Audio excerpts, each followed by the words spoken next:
Hello everybody and welcome back to And We've Gone Country. Today, as you can see, we've got a whole mess of baking items out. We had talked a little bit about making pies, and this is our pie table. Started the lattice work over here. Made up all of the apples with some cornstarch and sugar. Mom's got her little tray over here, working our way through making pies.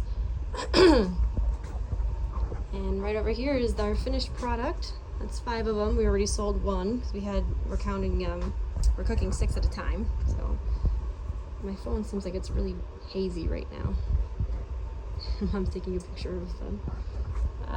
Yeah, so I couldn't really get too much video of the actual process because it's just taking too much time to be able to take a video, but we're using everything organic.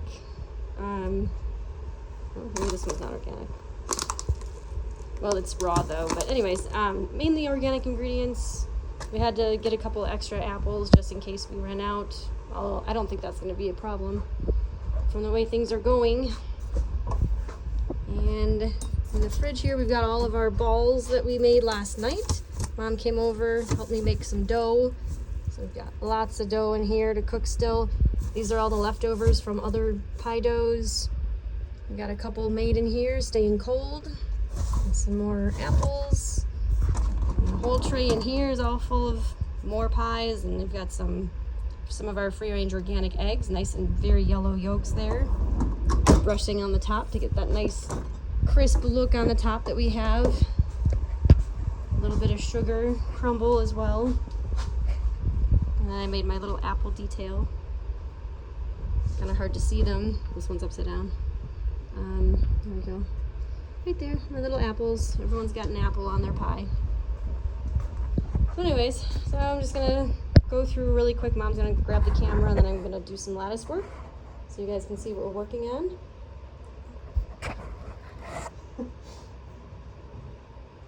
So basically, Mom had bought these really handy. I'm going the wrong way. What are you videotaping? Yeah. Okay. Hi. All right. So, these handy dandy little bags Mom bought. They're double-sided. They're from Mrs. Anderson's Bakery, it says. They do have a zipper. Let me show you the zipper now. There you go. They do have a zipper, but it's broken. Even though it's brand new, it doesn't work, which is unfortunate. But these make your life a lot easier to make pies because you can work the pie in here and it's less sticky, and you can flip it over and add more flour, and that way you never actually stick to a surface, which is great. So we did that with these, and then we cut them out with a pizza cutter, which works really, really well.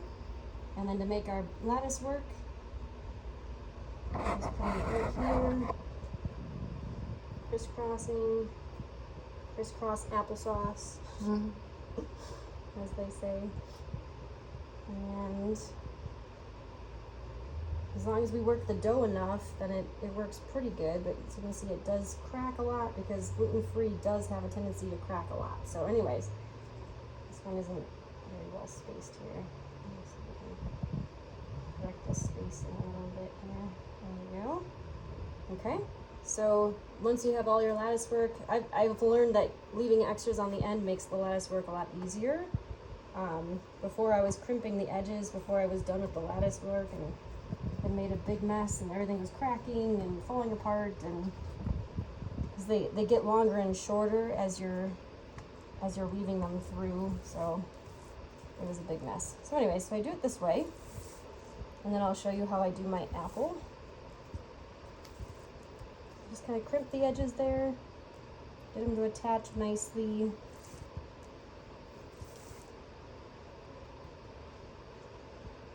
I am definitely not an expert at this. I've only done this a couple of times. I'm learning as I go, and being gluten-free, the dough is very, very finicky. It cracks a lot. It's very dry. All right, so then what I'm doing with the extra ends, am I still in front of Mom? Mm-hmm.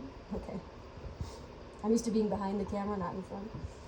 All right, and I just kind of mash it down. Your hands are nice and dry, because if your hands aren't dry, then you're going to stick to it, and it makes everything that much harder.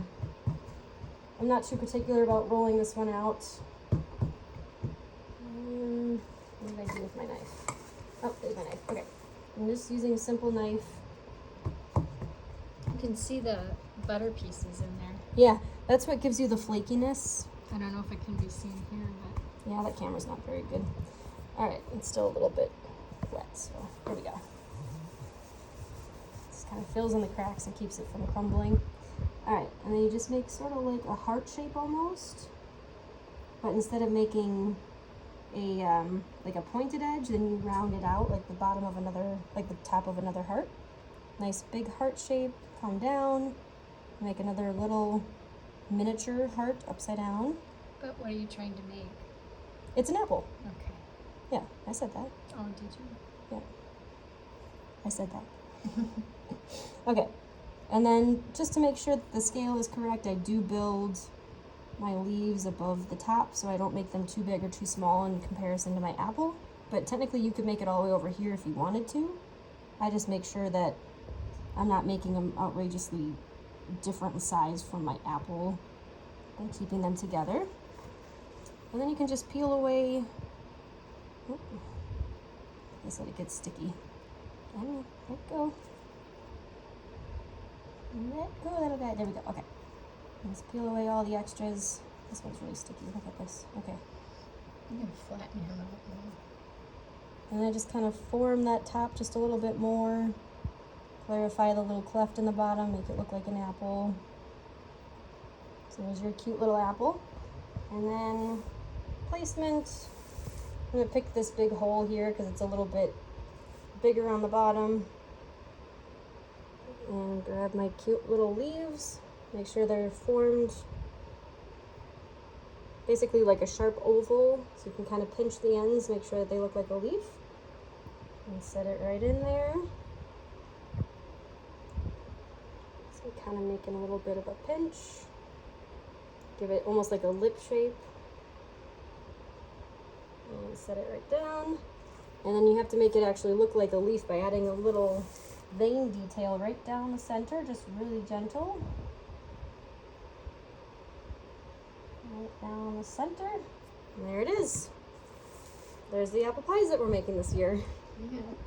And we have to make 14 of these. And so far we've made 6. This is number 7, but it's not cooked yet. But so we're only halfway through, and I started at 7:30 in the morning. And what time is it now? Like 4 o'clock, right? I think it's like 4 o'clock.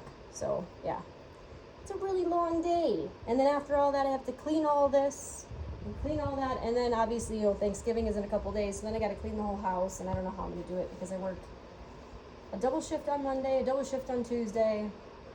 And then Wednesday, I go to the chiropractor after work. And then I have to start getting ready for Thanksgiving. So yeah, I'm sure your holidays are busy also, but this is what we're dealing with here. And yeah, if we don't check in before Thanksgiving, happy Thanksgiving, everybody. Check in again, and we'll keep you updated with everything going on around the farm.